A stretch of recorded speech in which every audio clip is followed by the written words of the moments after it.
बिस्मिल्लाहिर्रहमानिर्रहीम। अस्सलाम वालेकुम स्टूडेंट्स। आज हम स्टैटिस्टिक का एक और बहुत इम्पॉर्टेंट टॉपिक सीखने जा रहे हैं जिसका नाम है प्रोबेबिलिटी।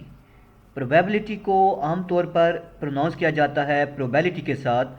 तो आइए हम इसकी सबसे पहले डेफिनेशन देखते हैं और उसके अंदर सीखने की कोशिश करते हैं कि एक्चुअली प्रोबेबिलिटी को कैसे शो किया जाता है, कैसे सॉल्व किया जाता है।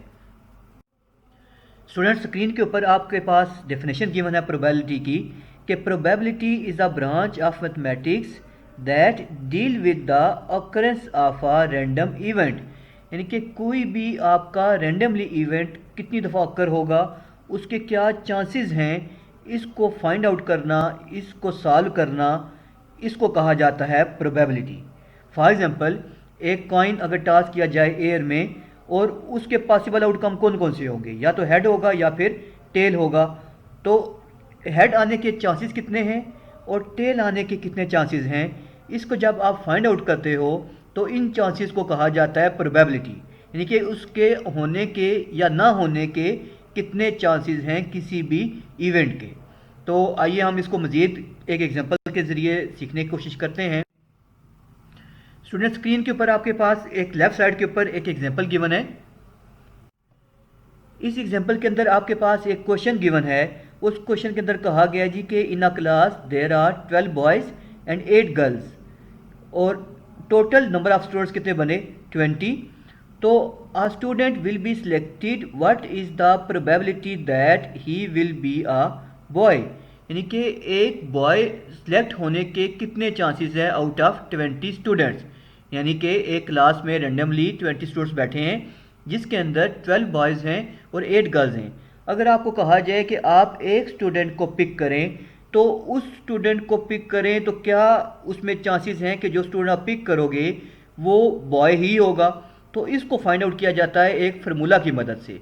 तो फार्मूला राइट साइड पे स्क्रीन के ऊपर गिवन है, favourable outcomes divided by total outcomes. अब फेवरेबल आउटकम्स कितने हैं 12। अब फेवरेबल आउटकम किसे बोलते हैं, यानी कि जिसको हमने सिलेक्ट करना है, जिसको हम सिलेक्ट करने जा रहे हैं। यानी कि हमारे पास प्रोबेबिलिटी किसकी फाइंड करनी है, बॉय की। तो बॉय हमारे पास फेवरेबल आउटकम हो गया।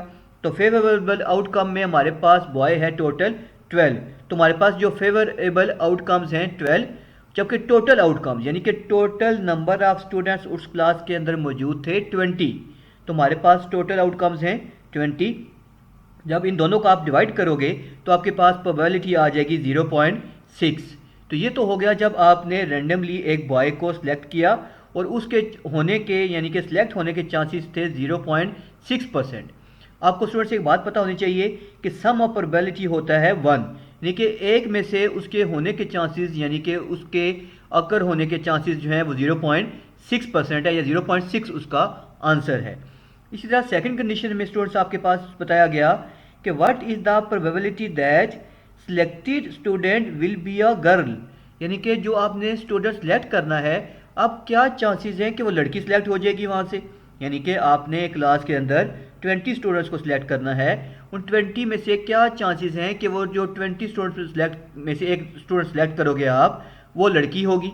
तो उसका फॉर्मूला सेम होगा, favourable outcomes divided by total outcomes. अब यहाँ पर स्टूडेंट्स आपके पास फेवरेबल आउटकम जो है वो 8 है। क्यों? क्योंकि हम हमारे पास अब फेवरेबल जो आउटकम है वो कौन है, लड़की है। यानी कि हम लड़की की नज़र से यानी कि एक गर्ल के आउटकम्स कौन से हैं, एक गर्ल के कितने चांसेस हैं अकर होने के, वो हम फाइंड आउट करने जा रहे हैं। तो हमारे पास फेवरेबल जो इवेंट है वो गर्ल है और गर्ल टोटल कितनी है 8। तो हमारे पास इसलिए फेवरेबल आउटकम आ जाएंगे 8। टोटल आउटकम्स हमारे पास आ जाएंगे 20, जैसे कि टोटल नंबर ऑफ स्टूडेंट्स उस क्लास के अंदर मौजूद हैं। जब इसको आप डिवाइड करोगे तो आपके पास आंसर आ जाएगा 0.4। यानी कि इसके अकर होने के, इसके लड़की को सिलेक्ट करने के चांसेस जो हैं वो 0.4% है। अब देखें, अगर हम इसको टोटल देखा जाए तो लड़के के होने के चांसेस यानी कि लड़के के अकर होने के सिलेक्ट होने के चांसेस 0.6, लड़की के सिलेक्ट होने के चांसेस 0.4। तो इसका मतलब है टोटल उसके पास प्रोबेबिलिटी 1 ही बनती है। यानी एक में से 0.4% गर्ल के चांसेस है सिलेक्ट होने के और 0.6% हैं बॉय के सिलेक्ट होने के चांसेस हैं। मैं उम्मीद करता हूँ स्टूडेंट्स आपको ये एग्जांपल समझ आई होगी। आइए हम इसको एक और एग्जांपल के ज़रिए सीखने की कोशिश करते हैं। स्टूडेंट स्क्रीन के ऊपर आपके पास एक और एग्जांपल गिवन है। A coin is tossed one time. अब कहा गया कि आपने एक कॉइन टास्क करना है, एक सिक्का आपने उछालना है। तो कॉइन टास्क किया गया एक टाइम, तो आपने बताना है कि एक जो कॉइन टास्क किया क्या प्रोबेबिलिटी है कि उसके अंदर हेड ही आए। जैसा कि अभी मैं आपको डेफिनेशन में बता चुका हूँ, जब एक कॉइन टास्क किया जाता है, उछाला जाता है, तो उसमें दो ही पॉसिबल आउटकम्स आते हैं। या तो यहाँ पर स्क्रीन के ऊपर आपको नज़र आ रहा है, या तो हेड आएगा या फिर टेल आएगा। तो अभी यहाँ पर प्रोबेबिलिटी बतानी है कि हेड आने के चांसेस जो हैं, प्रोबेबिलिटी जो है वो कितनी है। तो यहाँ पर भी सेम फॉर्मूला लगेगा आपके पास, favourable outcome divided by total outcome. अब यहाँ पर फेवरेबल आउटकम आपके पास है 1, क्योंकि एक सिक्के के अंदर जो हेड है वो एक ही होता है। तो हेड फेवरेबल आउटकम आपके पास 1 है, जबकि टोटल आउटकम आपके पास कितने हैं, 2, यानी हेड और टेल टोटल मिला के 2। तो यहाँ पर आपके पास इसके आप प्रोबेबिलिटी का आंसर आएगा 0.5, क्योंकि 0.5 यानी हाफ चांसेस हैं कि वो हेड आ सकता है और हाफ चांसेस हैं कि टेल भी आ सकता है। तो सेकंड एग्जांपल में कह रहा है जी, सेकंड ऑप्शन में what is the probability that it will be a tail, कि टेल आने के चांसेस जो हैं वो कितने हैं। तो सेम, जितने चांसेस हेड आने के हैं उतने ही चांसेस आपके पास टेल आने के, यानी कि 0.5 हेड आने के चांसेस, 0.5 आपके पास जो है वो टेल आने के चांसेस हैं। अब स्टूडेंट्स आपको मैं अगर थोड़ा सा मजीद इसको टफ करें, तो अ कॉइन इज टास्क 2 टाइम्स।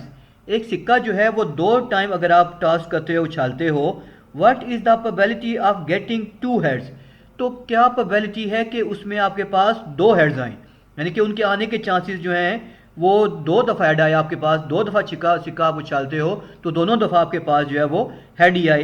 तो इसके लिए आपके पास आउटकम्स पहले से बनाने पड़ेंगे, यानी कि आपके पास ऑप्शन क्या है, हेड के साथ टेल आ सकता है। एक दफ़ा जब सिक्का उछालते हो तो आपके पास हेड के साथ टेल आ सकता है, फिर टेल के साथ फिर हेड आ सकता है, या दोनों टेल आ सकते हैं या दोनों हेड आ सकते हैं।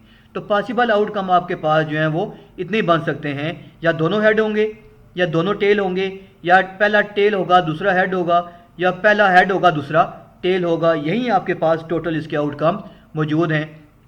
अब स्टूडेंट्स क्वेश्चन के अंदर उसने पूछा था आपसे कि क्या प्रोबेबिलिटी है कि दोनों हेड्स ही आए आपके पास, यानी कि जो आपने सिक्के उछाला, 2 सिक्के उछाले, आप 2 टाइम सिक्का उछाला तो दोनों टाइम आपके पास क्या आए, हेड ही आए।